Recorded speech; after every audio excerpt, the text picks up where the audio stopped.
మీరు ఇంజనీరింగ్ చేశారా? జాబ్స్ కోసం సెర్చ్ చేస్తున్నారా? 3600 మందికి పైగా స్టూడెంట్స్ కి జాబ్స్ వచ్చేలా చేసిన code Gyan 100 days software course లో జాయిన్ అవ్వండి. మీ కెరియర్ ని బిల్డ్ చేసుకోండి. నమస్కారం సార్. నమస్తే. సార్, రిలేషన్షిప్లో కొన్ని ఇష్యూస్ అయినప్పుడు భర్తకి వైఫ్ యొక్క బిహేవియర్ కావచ్చు, తను చేసే పనులు కావచ్చు, లేదు అంటే తను ఇచ్చే కంఫర్ట్నెస్ కావచ్చు, ఏది నచ్చట్లేదు. ఓకే, మా ఆయనకి నచ్చట్లేదు, కానీ నేను అవి మార్చుకొని నేను చేంజ్ అవ్వాలి అనుకునే ప్రాసెస్లో కూడా అంటే అది అర్థం చేసుకోకుండా మళ్ళీ రివర్స్లో ఇది నెవర్ ఎండింగ్ ప్రాసెస్ అని అంటూ ఉంటారు. ఎలా చూడాలి అంటారు? ఎప్పుడైనా అట్లా ట్రై చేస్తున్నప్పుడు మారకపోతే బేసిక్గా కొన్ని ఫ్యాక్టర్స్ ఫస్ట్ మనం చెక్ చేసుకోవాలి. ఫస్ట్ వాళ్ళకి మనం కంఫర్ట్ ఇస్తున్నామా లేదా, అంటే కొంత కంఫర్ట్ లేకపోయినా అలా రిజెక్షన్ వచ్చేస్తుంది. లేకపోతే వాళ్ళకి ఎమోషనల్ డిమాండ్స్ కానీ ఎమోషనల్ సేఫ్టీ ఇవ్వకపోయినా అవుతుంది. అండ్ థర్డ్, ఎప్పుడైతే డామినెంట్గా ఉంటారో నేను చేస్తున్నా నీకోసమే చేస్తున్నా అనేట డామినెంట్గా ఉంటారో అప్పుడు నచ్చదు. ఇది జనరల్గా. ఓకే, ఇంకా కోర్గా వెళితే బేసిక్గా నన్ను నేను మార్చుకోవడానికి ట్రై చేసి నేను ఇంత మారాను, నీకోసం రాని వంట నేర్చుకున్నాను, నీకోసం వేసుకొని బట్టలు వేసుకున్నాను, నీకోసం ఎప్పుడు చేయలేనివన్నీ చేశాను, నువ్వు చేంజ్ అవుతున్న comfort that person may not be accepting it. Okay. ఆయన అనుకున్న కంఫర్ట్, ఆయన అనుకున్న లెవెల్ ఆఫ్ చేంజ్ అది కాదేమో. మరి ఆ చేంజ్ కాదు అని ఎప్పుడైతే వేరే వ్యక్తికి అనిపించినప్పుడు అది అంటే చెప్తేనే కదా సార్ వేరే వాళ్ళు ఇంత ట్రై చేస్తున్నారు.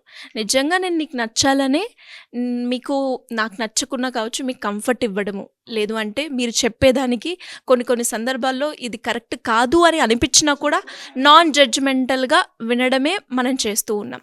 అండ్ అలాగే మీ లెవెల్ ఆఫ్ ఎక్స్పెక్టేషన్ మీరు అన్నట్టుగానే నేను ఇచ్చాను అని నేను ఫీల్ అవుతున్నాను, కానీ మీకు ఆ ఎక్స్పెక్టేషన్లో అది కాదు కంఫర్ట్, కానీ అది నాకు కమ్యూనికేట్ చేయాలి కదా, అలా అయితేనే నాకు తెలుస్తుంది కదా అనుకునేటప్పుడు కమ్యూనికేషన్లోకి వచ్చేసరికి ప్రాబ్లం ఏంటంటే పీపుల్ జనరల్లీ ఏమవుతుంది, ఎప్పుడెప్పుడో విషయాలు తెచ్చి చెప్పాల్సిన పాయింట్ మిస్ అయిపోతారు. అది ఇంకా గొడవకి దారితీస్తుంది. ఎందుకంటే నేనే ఎప్పుడు మారాలా, నేనే ఎప్పుడు చేయాలా, నేనే ఎప్పుడు చేంజ్ అవ్వాలా అని ఒకటి. ఎందుకంటున్నానంటే వాళ్ళ కోసము ఒకవేళ నేను అన్నట్టుగా నువ్వు నాకు ఒక చెప్పుని 2 కాళ్ళు వేసుకుని రావాలి అన్నాను. ఒకరోజు మారుతాడు, 2 రోజులు మారుతాడు, 3 రోజులు రోజు అలాగే 2 కాళ్ళను ఒక చెప్పులు వేసుకొని రాలేడు కదా.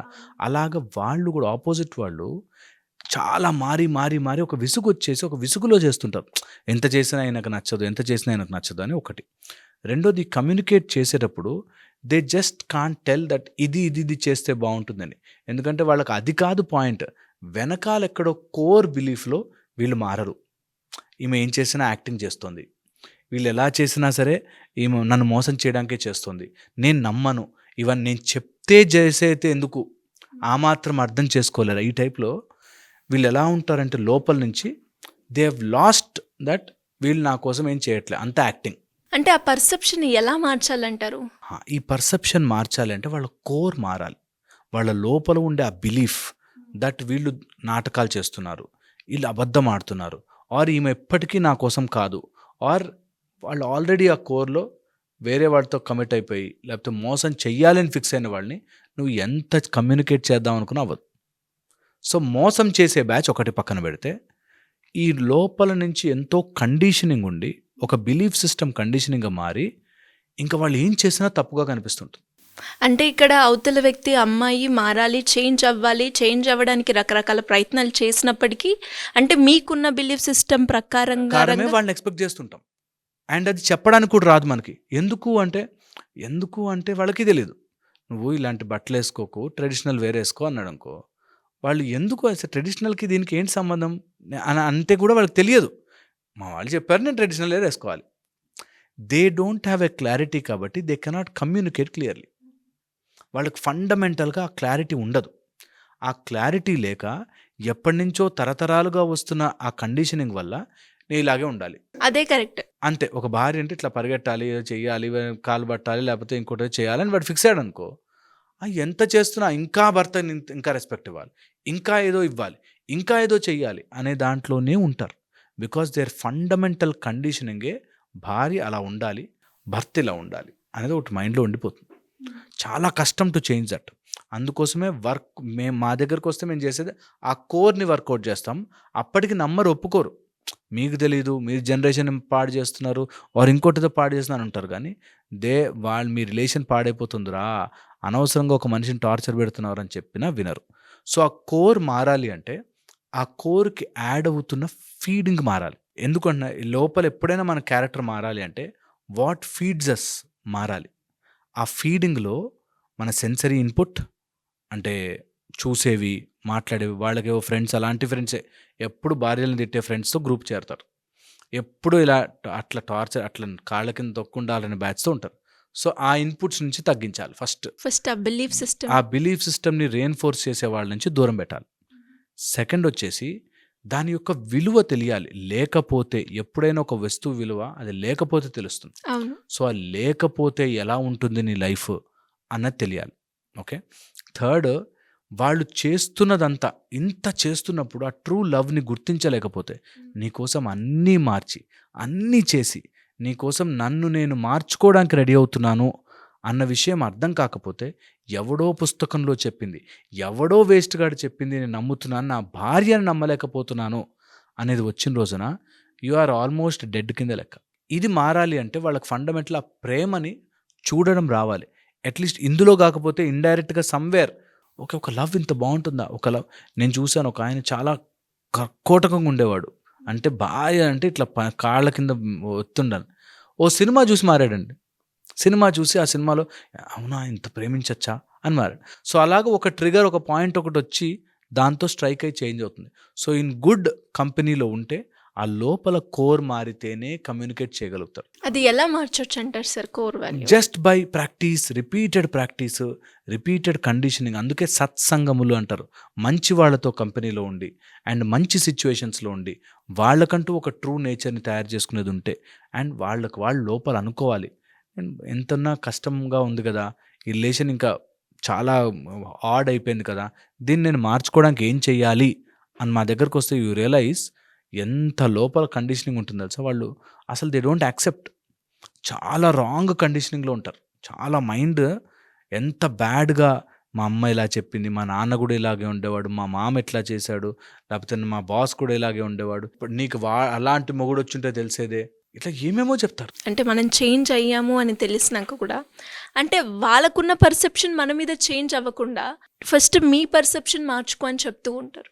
ఎప్పుడు అంతే, ఎప్పుడు కూడా అంతే. వాళ్ళు ఎప్పుడు మనం ఎంత చేసినా చెడ్డే, వాళ్ళు ఏం కొంచెం చేసినా మంచే, ఈ మైండ్ సెట్లో ఉంటారు. ఎప్పుడు కూడా ఈ మైండ్ సెట్లో ఉంటారు. ఈ మైండ్ సెట్ రావడానికి గల కారణము strong conditioning from family, society and parents. బాగా స్ట్రాంగ్ అండ్ ఫ్రెండ్స్, బాగా కండిషనింగ్ ఉంటుంది. అలాంటి వాళ్ళని దూరం చేసిన రోజున, ఆ రియాలిటీ తెలుసుకున్న రోజున నిజంగా భార్యాభర్తల మధ్య చాలా హ్యాపీగా ఉంటారు. ఎప్పుడైతే ఇది రాదో ఆర్ ఇంకా డీప్గా వెళితే వాళ్ళ కోర్లో ఉండే బిలీఫ్ను కూడా వదులుకోలేరు. ఎందుకంటే they feel that is they. ఇది వదులుకుంటే నన్ను నేను మార్చేసుకున్నాను, దానికోసం నేను మారానా, నీ లైఫ్ స్పాయిల్ అయిపోతుంది, నీకు హ్యాపీనెస్ పోతుంది, నువ్వు మళ్ళీ దీన్ని బయట వెతుక్కుంటున్నావు. నీ లోపల మారడానికి ఆ ఇగ్గు అడ్డుపడుతుంది. దట్ నా లోపల నేను మగ మహారాజుని, నేనెందుకు మారాలి అనేది అడ్డుపడుతుంది. చూసారా, నేను కరెక్ట్, నేను ఎప్పుడు కరెక్ట్, వాళ్ళే తప్పు, ఇలా లేకపోతే వాళ్ళు కంట్రోల్లో ఉండరు, ఇలా లేకపోతే అలా ఉండరు అని ఎప్పుడైతే నీకు ఆలోచన వచ్చిందో యువ్ స్పాయిల్డ్ యువర్ లైఫ్. ఆ లోపల ఆ ఈగోని తీసి పక్కన పెట్టాలి. దట్ నేనెందుకు మారాలి కాదు, నేను కూడా మారచ్చు కదా, నేను కూడా అర్థం చేసుకోవచ్చు కదా, నేను కూడా మంచిగా ఉండొచ్చు కదా అని స్టార్ట్ చేస్తేనే ఆ లైఫ్ బాగుంటుంది. లేకపోతే ఆ లోపల ఈగోని దెబ్బతింటే, ఈగో ఎందుకు వస్తుంది, ఈగో ఎందుకు వస్తుందంటే మన లోపల ఉండే ఒక పాము లాంటి ఒక ఫోర్స్, అది మనకి థ్రెట్ అవుతుందేమో అని పడగెత్తుంది. పాముని కూడా ముట్టుకొని టఫ్ఫని లేస్తుంది, అది థ్రెట్ అవుతుందేమో అని. ఆ థ్రెట్లో ఎప్పుడైతే మనం ఉంటామో, దట్ నేను ఇలా చేయకపోతే నేను వీక్ అయిపోతాను, నేను థ్రెటన్ అయిపోతాను, నేను చంపేస్తారు, ఆర్ నా క్యారెక్టర్ చచ్చిపోతుంది, నేనంటే గౌరవం పోతుంది అని ఒక థ్రెట్ని మనం ఫీల్ అవుతుంటామో, అప్పుడు బుసగొట్టే పాము మన రిలేషన్ని చంపేస్తుంది. ఓకే. అందుకని ఎప్పుడు కూడా నేను మారితే థ్రెట్ కాదు, నేను వీక్ కాదు, నేను వేస్ట్ కాదు, నన్ను నేను కోల్పోవట్లేదు, ఒక పాయింటే మార్చుకుంటున్నాను అనేది కనుక వస్తే life will be beautiful. But అదే కదా సార్ రియాలిటీ, టు బి ఫ్రాంక్గా మాట్లాడుకుంటే. అదే రియాలిటీ, కానీ అది ఒప్పుకోరు. మా రియాలిటీని ఒప్పుకుని మార్చుకోవడం అనేది జ్ఞానులకు కూడా సాధ్యం కాదు. అందుకని you should keep on trying that నా లోపల ఏదైనా మార్చచ్చా, నా లోపల ఏదైనా చేంజ్ చేసుకోవచ్చా, నేనేమన్నా గొప్పగా మారచ్చా అని ఎప్పుడు చూడాలి. కానీ రియాలిటీ అంత ఈజీగా అర్థం కాదు, నిజంగా కూడా అర్థం కాదు. మనకి తెలిసినా కూడా కొన్నిసార్లు మన కండిషనింగ్, మన బ్రెయిన్ ఇట్లా లాగేస్తుంది వెనక్కి. అందుకోసం యూ షుడ్ ఆల్వేస్ దాన్ని ఫోర్స్ఫుల్గా అయినా సరే రియాలిటీ సైడ్కే వెళ్ళాలి. అంటే ప్రయత్నం చేస్తున్నా కూడా అవతల వ్యక్తి నుంచి నాకు రిజల్ట్ రావట్లేదు అంటే మీరు ఎప్పుడు చెప్తూ ఉంటారు అవతల వ్యక్తిని మార్చే కన్నా ఫస్ట్ నిన్ను నువ్వు మార్చుకుంటే నువ్వు బాగుంటావు అని. బట్ ఆ ప్రాసెస్లో కూడా వాళ్ళకి కంఫర్ట్, యాక్సెప్టెన్స్, వితౌట్ జడ్జిమెంట్తో ఉన్నా కూడా బట్ స్టిల్ ఇంకా ఇలాంటి ఎదుర్కోవాల్సి వస్తున్నప్పుడు అంటే ఎలా ఉండాలి అంటారు? అంటే ఓకే ఇంకా ఇది ఇంతే అని ఇంకా ముందుకెళ్ళడమేనా? లేదు, ఎప్పుడు అలా వదులుకోకూడదు. ఎప్పుడు you always keep striving, always keep trying, always keep ట్రయింగ్లో నేను ఎప్పుడు చెప్తుంటాను, ఒక భార్య మారుతూ మారుతూ మారుతూ వస్తుంటే నిన్ను నువ్వు మార్చుకోవడం కంటే కూడా నిన్ను నువ్వు ప్రూవ్ చేసుకోవడం చాలా ఇంపార్టెంట్. ఏ రకంగా చేయొచ్చు ప్రూవ్? ఇవన్నీ చేసినా నీకు ప్రేమని కాదు, ఏమీ చెయ్యకపోయినా నాకు ప్రేమ ఉంది, you can always come back to me అనే ధైర్యం ఇస్తే దే విల్ కమ్ బ్యాక్. ఎప్పుడు కూడా నీకోసం బట్టలు మార్చేసుకో, చాలా బట్టలు కూడా చేంజ్ చేశాను నీకోసం నేను పార్కు కూడా వెళ్ళట్లేదు, నీకోసం ఫ్రెండ్స్ కూడా వెళ్ళట్లేదు, నీకు మెహర్బానీ చేస్తున్నా అనే మైండ్ సెట్లో ఎప్పుడు ఉండకూడదు. వాళ్ళకి న్యాచురల్గా లోపల నుంచి మా ఆయనకి ఇది ఇష్టము అని వచ్చేది ఉంటుంది, అది ఒక ఆస్పెక్ట్. అండ్ ఎప్పుడు కూడా వాళ్ళు ఎక్స్పెక్ట్ చేస్తున్నారు కాబట్టి నువ్వు మారుతూ ఉంటే ఎక్కువ రోజులు మారలేం. ఒకరోజు మారుతాం, 2 రోజులు మారుతాం, తర్వాత మనకే విసుగొచ్చా ఇది ఇంతే వేస్ట్, ఎంత మారినా అంతే అని అనిపిస్తుంది. So never ever do that. వాళ్ళ కోసం మనం మార్చుకోవద్దు, మనం ఇలా ఉందాం, వాళ్ళు తెలుసుకుంటారు, ప్రేమతో తెలుసుకుంటారు. మీరు అన్నట్టుగానే తెలుసుకుంటారు. కొన్ని సందర్భాల్లో ఏమవుతుందంటే మీరు తెలుసుకునే ప్రాసెస్లో ఆ టైంలో నేను ఉండకపోవచ్చు, దెన్ అప్పుడు మీరు తెలుసుకునే లాభం ఏంటి?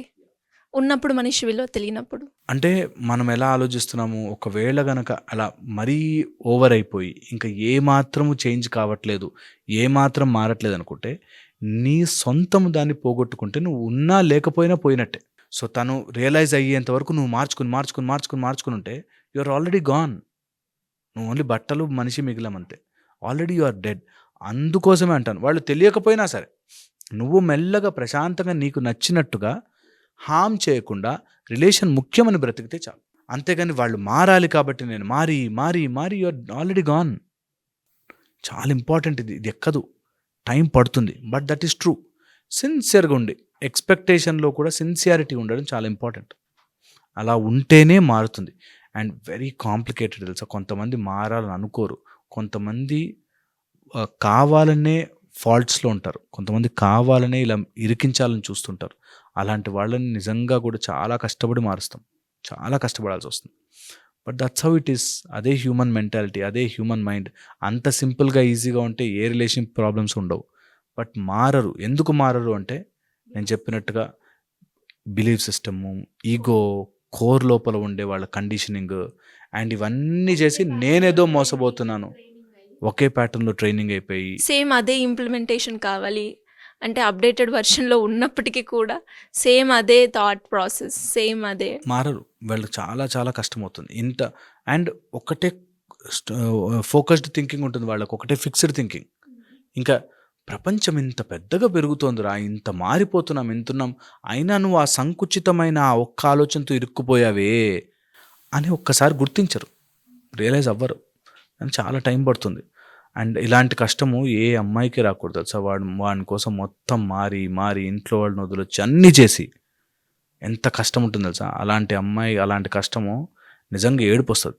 అరే ఎంత చేసినా కూడా ఏంటండి అలాంటి మనిషి, ఎంత చేసినా రెస్పాన్స్ లేదు అన్నప్పుడు కడుపులోంచి బాధేస్తుంది. అండ్ ఆ బాధ నిజంగా ఏదున్నా లేకపోయినా ఆ బాధ ఏ మగాడికి తగలకూడదు. ఎందుకంటే కడుపులోంచి తగిలిన బాధరా జన్మల పాపం వెంట పడుతుంది. అందుకని ఏదున్నా లేకపోయినా ఒకసారి మ్యారేజ్ చేసేసుకుని కమిట్ అయ్యావంటే వాళ్ళని బాగా చూసుకో, సిరిలాగా డబ్బులాగా చూసుకో, లక్ష్మీదేవిలాగా చూసుకో అంటారు. చాలా చాలా ఇంపార్టెంట్, చాలా important. I'm not physically married but I'm mentally got married with you అని అనుకున్నప్పుడే వాళ్ళ రిలేషన్షిప్లో కావచ్చు, ఒక అమ్మాయి తనతో మాట్లాడడానికి కావచ్చు ప్రయత్నం చేస్తూ ఉంటుంది కదా. ఇంకా మ్యారేజ్ కాలేదు కానీ కమిటెడ్, అది ఇంకా చాలా దారుణం తెలుసా. ఎందుకంటే ఇంకా కమిటే కాలేదు అండ్ మొత్తం మార్చేసుకుంటుంది అమ్మాయి. రేపు పొద్దున ఆమెకంటూ ఆమె ఏముండదు. ఎన్ని రోజులని మార్చుకుంటూ పోతాం. అందుకే ఎప్పుడు కూడా లవ్లో కానీ మన కమిట్మెంట్లో కానీ you be yourself truly, harm చేయకుండా you be yourself truly, then everything will fall in place. అందుకే మనకి ముందు చూసుకోవడాలు, తర్వాత మ్యారేజ్ చేసుకోవడాలు, 4 ఏళ్ళు టెస్ట్ చేసుకోవడాలు, లవ్స్ ఇవన్నీ కూడా మనకు ఎందుకంటే జీవితంలో ఏరుకుని పరిగెట్టి ఇన్ని కోట్ల మందిలోంచి ఒక అమ్మాయి అబ్బాయి మన లైఫ్లోకి వస్తే దే ఆర్ అస్, మనమే ఒకటే, కలిసిపోయాం.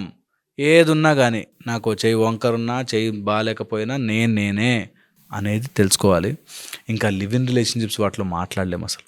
They are all ruined up, half knowledged and చాలా ఘోరంగా ఉంటుంది. సో వీ షుడ్ నెవర్ అలాంటి వాటిలోకి ఏ అమ్మాయి పడకూడదు. అది ఎంత లేటెస్ట్ ఫ్యాషన్ అనుకున్నా అలాంటి వాటిల్లో ఏ అమ్మాయి పడకూడదు. చాలా చాలా ఇంపార్టెంట్. అండ్ ఒకవేళ అలాంటివి ఏమైనా ఉంటే మిమ్మల్ని మీరు కోల్పోవద్దు. ఏ అమ్మాయి కూడా మిమ్మల్ని మీరు కోల్పోయే పని చేయకూడదు. చాలా ఇంపార్టెంట్. ఏ అమ్మాయి కానీ అబ్బాయి కానీ హూఎవర్, మిమ్మల్ని మీరు మీరు be genuine, then everything will fall in place. చాలామందికి కూడా అంటే ఇలాంటి వీడియోస్ చూసన్నా వాళ్ళు చేసేటప్పుడు ప్రాసెస్ ఏదైతే ఉంటుందో ఇక్కడే ఉన్నాను కదా ఇంకా ఆగాలి అన్న మోటోకి రావాలి అన్నది అనుకుంటున్నాను. Great information. Thank you so much. Suman టీవీలో మీ పర్సనల్ అండ్ బిజినెస్ ప్రమోషన్స్ కోసం కింది నెంబర్కి కాంటాక్ట్ చేయండి.